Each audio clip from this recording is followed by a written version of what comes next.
A very beautiful morning to everyone. Our today's topic is managed floating. इससे पहले we have done fixed exchange rate system, flexible exchange rate system. This is the third part of exchange rate system, third type. 2 type हम already कर चुके हैं, अब हम third type कर रहे हैं मैनेज्ड फ्लोटिंग. डेफिनेशन आपको इसकी बुक में भी गिवन है, बहुत सिंपल है, आप बुक से भी ले सकते हैं, बट मैं आपको पढ़ के समझा रही हूँ क्योंकि डेफिनेशन को एज इट इज करना it is not a big deal, उसको समझना बहुत ज़्यादा ज़रूरी है. It is a system of floating exchange rate. Floating exchange rate जो कि आप पहले कर चुके हो उससे पहले. मैनेज्ड फ्लोटिंग एक्सचेंज रेट का ही एक सिस्टम है in which there is occasional intervention by the central bank to influence the float. इसमें क्या है कि सेंट्रल बैंक का कभी कभी इंटरवेंशन होता है. जो ये सेंट्रल बैंक का इंटरवेंशन वर्ड मैं यूज कर रही हूँ, इसको आप गवर्नमेंट इंटरवेंशन भी बोल सकते हैं क्योंकि सेंट्रल बैंक गवर्नमेंट की परमिशन के बिना कोई काम नहीं करता है. तो इसलिए गवर्नमेंट इंटरवेंशन और central bank intervention both are the same thing. It is also called dirty floating.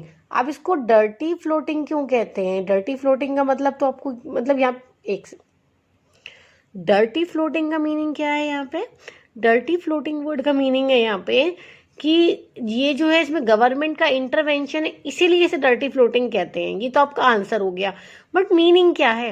Meaning बहुत सिंपल सा है. आप में से किसी को भी इंटरवेंशन पसंद है क्या? नहीं है. सबको इंटरवेंशन क्या लगता है? कोई इंटरफेरेंस करता है आपकी लाइफ में तो आपको कितना बुरा लगता है, तो वो डर्टी होता है ना.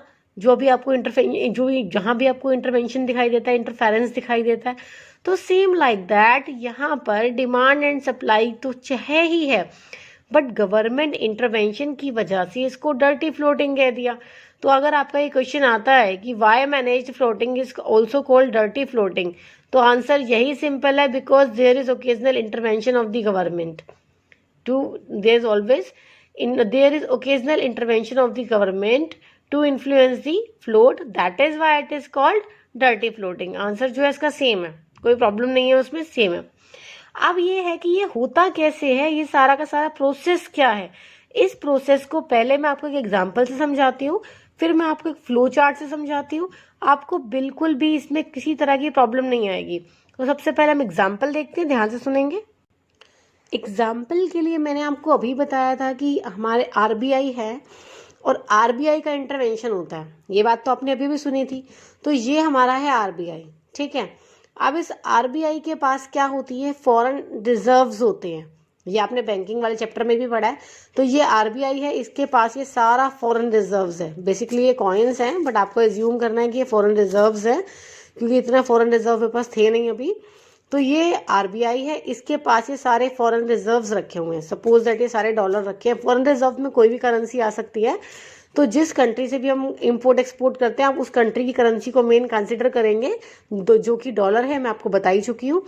तो आरबीआई के पास ये फॉरेन रिजर्व रखा हुआ है.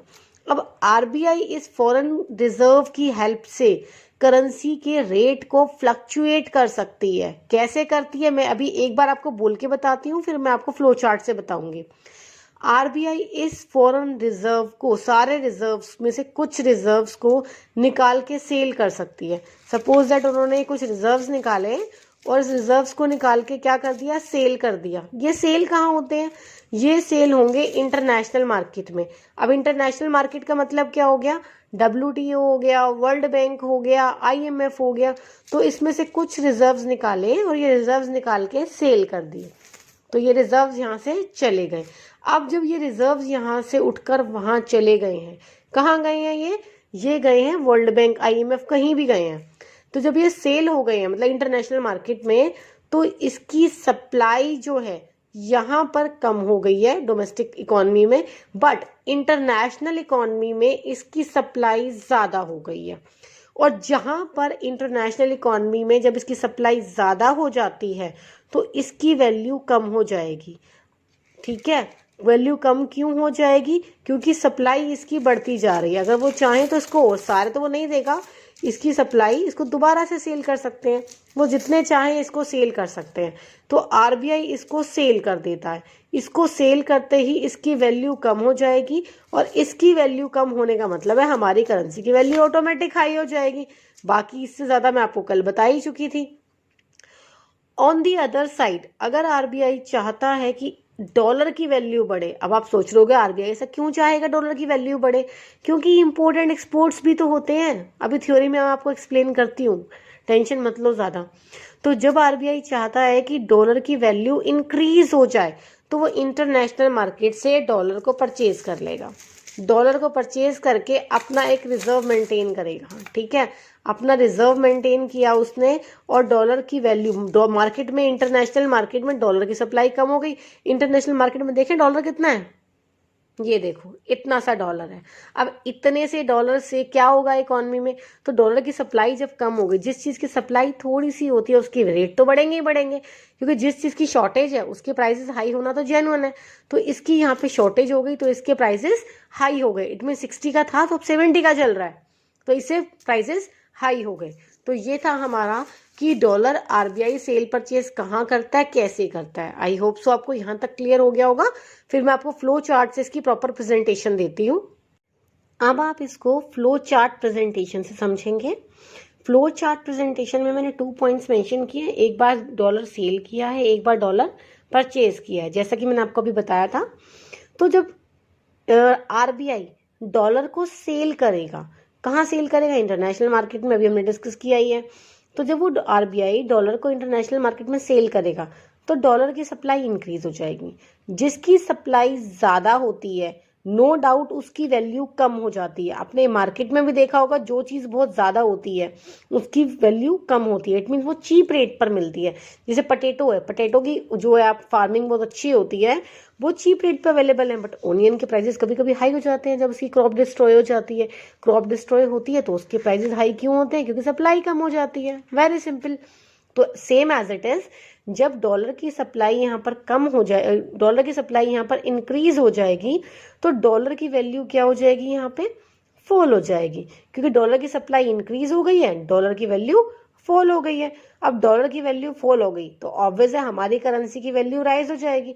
हमारी करेंसी की वैल्यू राइज होने का मतलब है कि पहले हम 70 रुपी दे रहे थे, अब हम 60 रुपी दे रहे हैं। बार बार रिपीट कर रही हूँ कि कम कम दे रहे हैं, कम देने का मतलब वैल्यू इंक्रीज हो गई है। उसके बाद फॉरनर्स के लिए it will be difficult to buy Indian products. उनके लिए उस टाइम पर इंडियन प्रोडक्ट्स को परचेज करना डिफिकल्ट हो जाता है, क्योंकि उनको नाउ दे नीड टू पे मोर करेंसी, मोर डॉलर।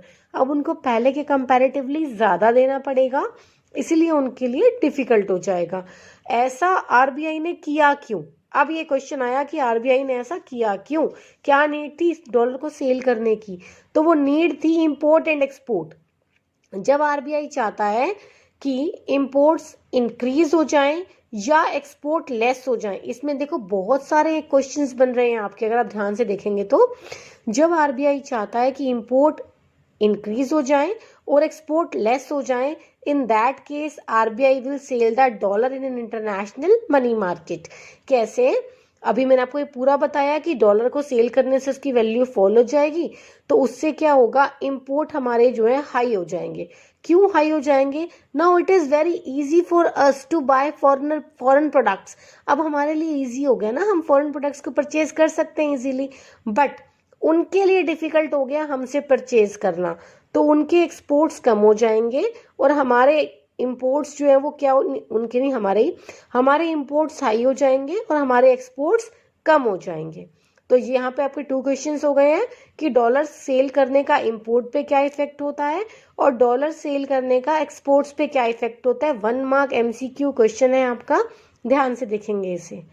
क्लियर हो गया? फिर भी कोई डाउट हो तो आप पूछ सकते हैं। आगे बढ़ते हैं। नेक्स्ट है आरबीआई डॉलर परचेज क्यों करती है? अगेन सारा इसका अपोजिट है।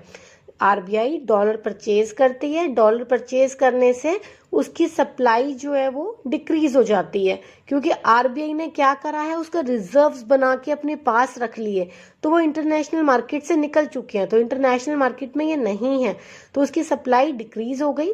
सप्लाई डिक्रीज हो जाने से इसकी वैल्यू इंक्रीज हो जाएगी, क्योंकि जो बचे कुछ होंगे, जो मैंने आपको लास्ट में दिखाए थे, तो जो थोड़े बहुत हैं उनकी वैल्यू क्या हो जाएगी, इंक्रीज हो जाएगी। उनकी वैल्यू इंक्रीज होने से डोमेस्टिक करेंसी की वैल्यू फॉल हो जाएगी, क्योंकि अब अगर किसी को चाहिए तो यहाँ पर क्या है, पहले हम 60 दे रहे थे, अब 65 देने पड़ेंगे। हमने ही उनको बढ़ाया, हमने इन द सेंस आरबीआई ने तो लेके छुपा के रख दिया अपने रिजर्व्स में। अब अगर किसी इंडियन को चाहिए बाहर इन्वेस्टमेंट करने के लिए या किसी भी रीजन के लिए कुछ बाहर से मंगाना है तो उनको अब ज्यादा देने पड़ेंगे। वो तो फॉरेन रिजर्व्स थे, वो तो आरबीआई के पास चले गए, वो तो रिजर्व्स थे।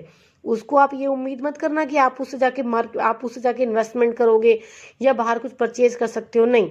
आपको अपना करना है, आप ही की वजह से ही तो किया सब कुछ। तो डोमेस्टिक करेंसी फॉल हो जाएगी। अगर अब आप कुछ करने जाते हो तो आपको ज्यादा पे करना पड़ेगा। फॉरेनर्स के लिए क्या हो जाएगा, easy to buy Indian products. अब वो इजीली इंडियन प्रोडक्ट्स को बाय कर सकते हैं, जिससे कि हमारे इंपोर्ट्स जो है वो इंपोर्ट्स हमारे लेस हो जाएंगे और एक्सपोर्ट्स हमारे हाई हो जाएंगे। अब इंपोर्ट हमारे लेस क्यों हो गए, क्योंकि हम नहीं खरीद पा रहे ना बाहर का। अब प्राइसेस हाई हो गए हैं तो हम नहीं खरीद पा रहे हैं, तो हमारे इंपोर्ट्स कम हो गए। बट वो लोग खरीद पा रहे हैं क्योंकि उनको अब कम देना पड़ रहा है पहले के कंपैरेटिवली। तो हमारे एक्सपोर्ट्स हाई हो गए, इंपोर्ट हमारे लेस हो गए। कई बच्चों को ये भी कंफ्यूजन रहती है, मैम इंपोर्ट और एक्सपोर्ट का मीनिंग क्या होता है, जबकि है बहुत सिंपल। तो इंपोर्ट का मतलब होता है लेना, खरीदना। एक्सपोर्ट का मतलब होता है सेल करना। ठीक है, आई होप सो आपको ये मैनेज्ड फ्लोटिंग क्लियर होगी। ये फ्लो चार्ट अगर आप बनाएंगे तो आपको बिल्कुल क्लियर हो जाएगा, कोई डाउट नहीं रहेगा।